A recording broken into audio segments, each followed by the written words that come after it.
Whenever the topic of life insurance comes up, people often dismiss it immediately as a scam. I mean, it's in the dictionary, part of the definition. But is life insurance really a scam? How is it that people can have such wildly different perspectives on the same product? Are big life insurance companies really out to trick you into giving them money for nothing? Or do they offer a valuable and trustworthy product? Today, we're going to explore those questions and make sure you watch all the way through to the end so that you can learn how not to end up like this person, and this person, and this person, and this person. Let's get into it. What's up, y'all? This is Ian with Freedom Flow Finance and IULRehab.com. And I think the real question is, how do you define the word scam? I mean, if you go online, the word scam is used all the time, but what does it actually mean? Well, according to the dictionary, a scam is defined as a fraudulent or deceptive act or operation. And when I went to Google to find the definition of the word scam, I was not looking for a definition that had the word insurance in it. That was the first thing that came up. How is it that the word insurance and the word scam are used synonymously? Just for funsies, I went to the Urban Dictionary, and the definition is a little different, but it essentially means the same thing: a fraudulent or deceptive act or operation. So for the purpose of this video, when I say scam, I mean a fraudulent or deceptive act or operation. But let's just think about that for a second. That technical definition of the word scam can probably be interpreted many different ways. Like most things in life, it's not as simple as black and white. There's a little sliver of black on one side, a little sliver of white on the other side, and a whole lot of gray in the middle. And when I hear people talking about being scammed, what they're talking about is typically falling somewhere in that gray area in the middle. Based on the definition, whether somebody feels scammed or whether somebody is actually scammed can be different. Based on the context of any given situation, I can see how somebody might feel scammed while not actually being scammed by the definition. I think most often when somebody says I was scammed, what they really mean is that a certain product or situation did not meet my expectations. And for the definition, if it wasn't fraudulent or deceptive, it wasn't technically a scam. It's easy to imagine how two different people sitting right next to each other in the same room, listening to the same sales presentation from the same salesman about the same product, can have two different perspectives on what they would potentially be getting. That product might live up to one person's expectations and they would be happy, whereas the other person who got the same spiel, if the product didn't live up to their expectations, they might feel like they were scammed. That's why I say it's not as simple as black and white when it comes to this kind of stuff. Ultimately, it all boils down to whether or not the product or service that a person buys meets their expectations. And where things get tricky is how those expectations are set by the salesperson and whether or not the person buying the product really understands what they're buying before they buy it. When it comes to life insurance, let's just take a step back and look at the bigger picture. There are companies that are still operational today that have been around since before the Civil War. Think about that. These are huge companies with billions and sometimes trillions of dollars worth of assets that have been selling what is essentially the same product for around 180 years. Mutually held whole life insurance companies have a well-established track record of doing their thing and providing the results that they promised and that are guaranteed in the contracts that they produce. And when you buy life insurance, essentially what you're doing is entering into a legally binding contract with that insurance company. Simply put, in exchange for X amount of money from the policyholder, the insurance company agrees to provide Y amount of service or compensation. It's really not rocket science. And according to LIMRA, in 2023, there was $15.6 billion worth of life insurance premium sold. So if whole life insurance is a well-established and relatively simple product, how is it that the word insurance ends up in the dictionary definition for scam? This question touches on a point that I made earlier. From my observation, what most people consider a scam is any product or service that doesn't meet their expectations. And by that reasoning, the word insurance ends up in the definition for the word scam because most people aren't getting their expectations met when they buy insurance. Let's go a layer deeper here. Why is it that people are buying a product that isn't producing the results that they think they're going to get? Were those people actually scammed? Was there a fraudulent or deceptive act or operation going on when the person bought their life insurance? If a salesperson intentionally lies to you to get you to buy a product and they know that it's never going to meet the expectations that they're setting for you, then yeah, that is 100% fraudulent and deceptive, and that is a scam for sure. For years, Bernie Madoff ran one of the most infamous pyramid schemes that this country has ever seen. He made promises of 12% rates of return for his clients, knowing that that was never going to happen, and it wasn't happening. He was just pocketing a bunch of the money and having a good time and doing his thing. Eventually that caught up with him, but not before stealing millions of dollars of his clients' money. 100%, no doubt about it, definitely a scam. But like I said, there's a lot of gray area here, and this is where things get interesting. Is it still a scam if the salesperson believes 100% with all of their heart that the lies they're telling you are true? Is it still a scam if a life insurance agent sells you a policy telling you that it's going to get a 7% rate of return, but it only actually gets a 5% rate of return, even if the insurance agent believed what they were telling you? Is that fraudulent or deceptive? Is that a scam? The expectation was set that you would get 7%, but you only got 5%, even though the person believed what they were telling you. I can tell you from firsthand experience that there are a lot of people out there selling a product called Index Universal Life Insurance who don't fully understand how that product works, and they're setting really unrealistic expectations for the people buying these products. These agents truly believe what they're telling their customers, but the reality is that the majority of these IUL policies will not meet their customers' expectations, and they won't perform as well as they're illustrated. And I'm not just trying to pick on IULs and IUL agents. The same happens with whole life, and the same happens with term policies. Expectations are not properly set for the customer. I talk about IULs because I was recruited into a company that had 70,000 agents in it, and I met very few, if any, people who really understood how those products work. And if that's the case, how can they accurately describe the risks and the possible rewards of what they're selling? Again, I'm not trying to pick on one particular product. I think it's pretty clear at this point that the salesperson or the person selling the product has a huge part to play in whether or not the customer ultimately feels scammed or whether or not they feel like they got what they were paying for. After all, it's the responsibility of a good salesperson to properly set expectations for the product that they're selling. We could talk about the dividend rates in whole life. We could also talk about term life insurance. And in this conversation, term life insurance comes up quite a bit. The truth is that only 1% of term life insurance policies actually pay out. And as far as I'm concerned, that's a good thing.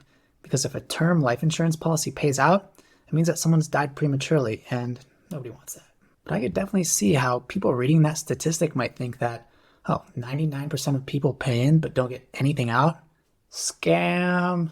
With a term policy like that, no, you don't get money back. But what you do get is coverage while you're alive and peace of mind, knowing that your family is safe and protected if anything were to happen to you. Just to be clear, I'm not making any sort of recommendation of one sort of insurance product over another. What kind of insurance product you get, if you choose to get an insurance product, is going to be entirely based on your specific circumstances and needs. Back when I was just getting into the industry, I told a friend of mine what I was up to, and he shared this story with me about his experience with life insurance. Less than a year prior to that conversation, my friend's dad had passed away. He was diagnosed suddenly with a very aggressive form of terminal illness. The time between his dad's diagnosis and his dad's passing was a matter of weeks. My friend's dad had 2 term life insurance policies, one for $1 million and one for $600,000. The $1 million policy expired a year prior to his dad's passing, but the $600,000 policy was still intact at the time of his dad's passing. So his mother received a $600,000 check from the insurance company. If his dad had passed a year earlier, his mom would have gotten 2 checks, one for $1 million and one for $600,000. And if his dad would have passed 4 months later, his mother would have gotten 0 checks for $0. That is a 100% true story. My friend was very grateful that his dad had the foresight to protect his family with term life insurance policies. Now let's take a step back and look at this. If his dad had passed sooner, his mom would have gotten $1.6 million. I could see people saying, wow, that's an incredible investment. But if he'd passed just a couple months later, she would have gotten 0. And people might say, wow, what a scam. All that money in for nothing. Life insurance is not an investment. It is insurance. And ultimately, we really don't know if we're going to need it or when we'll need it. We just want it to be there in case something does happen, for those people who believe that it's important to have life insurance. Again, not everybody's going to have that belief. From my perspective, there's no right or wrong when it comes to life insurance.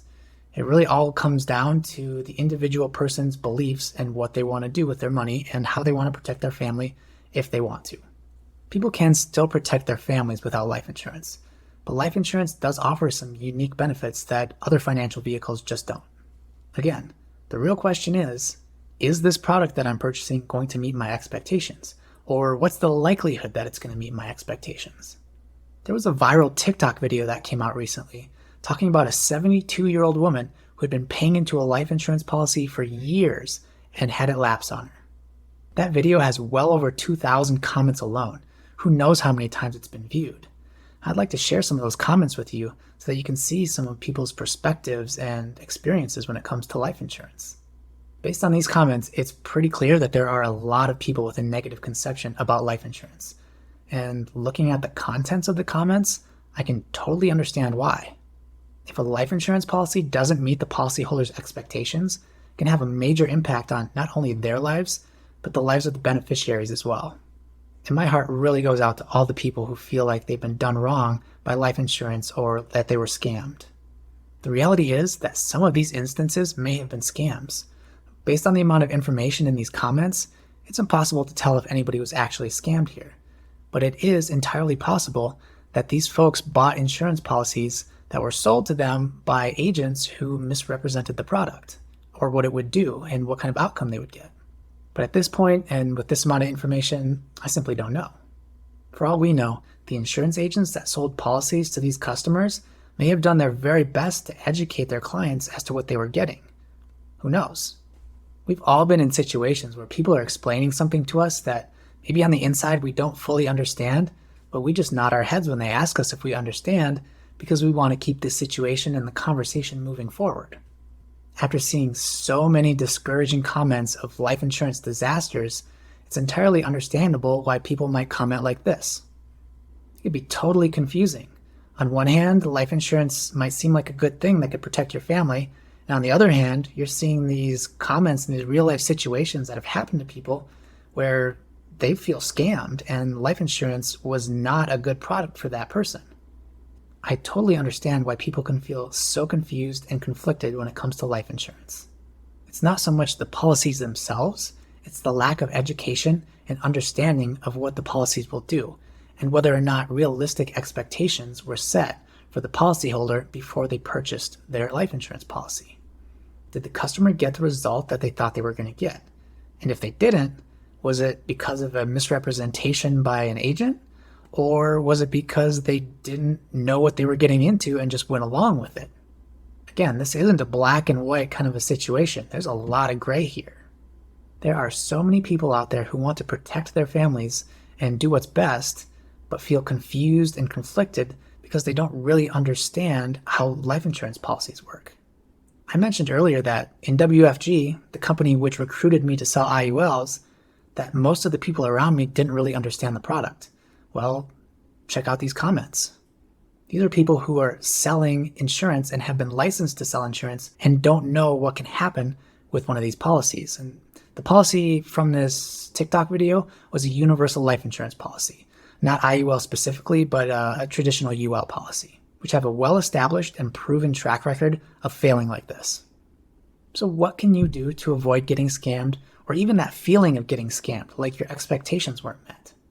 First and foremost, the most important thing you can do to avoid getting scammed is to read the contract. Every line of the contract. Whether that's life insurance or buying a car or buying a house, whatever it is, any situation, any context, read the contract and understand the contract. That's the only way to prevent yourself from ending up in one of these situations. If you're working with a salesperson or agent, ask a lot of questions. Figure out what all the upside is, what all the downside is. Figure out what the worst case scenario is. When you know what that is and you're confident that you know what could happen, then you get to make the decision. Are you comfortable with the worst case scenario? Because if that's what's written in the contract as a possibility, you need to be prepared for that, or at least aware that it could happen. In order to do your absolute best to make sure that you don't get scammed, don't just trust that salesperson, because that salesperson might just be repeating a lie to you that somebody else told them. Again, going back to my time in WFG, there were people in the leadership of the group that I was in that straight up lied to me, and they believed the lies they were telling me. They were not trying to deceive me. They thought they were doing the right thing. Ultimately, when you sign a contract, you're taking responsibility for anything that happens that falls within the parameters of that contract. Whether it's the highest rate of return or the absolute lowest rate of return, if you signed on the line, you agreed that you're okay with that lowest rate of return. If you feel like you got scammed and you feel like you have a good court case, by all means, you can hire a lawyer and take it to court. But that judge does not care about your feelings, and the only thing that they have to go off of is the wording in the contract. So again, please make sure you read the contract all the way through, understand the wording of the contract and what you're getting into, and that's the only way you're going to be able to keep yourself safe from getting scammed. Throughout this video, I think I did a pretty good job of proving that life insurance is technically not a scam. If you agree with me or if you disagree with me, please leave a comment below. I'd love to hear what you have to say and your thoughts and your opinions and your experiences if you have any. I did mention IULs a few times in this video. So if you have more questions about the product, I created an entire webinar breaking down how they work. The link is in the description below. If you currently have an IUL and are unsure about it, I also do free policy audits. And there's a link to my website below where you can schedule a free call if you'd like me to look at it with you. But that's all I have for now, so until next time, be well.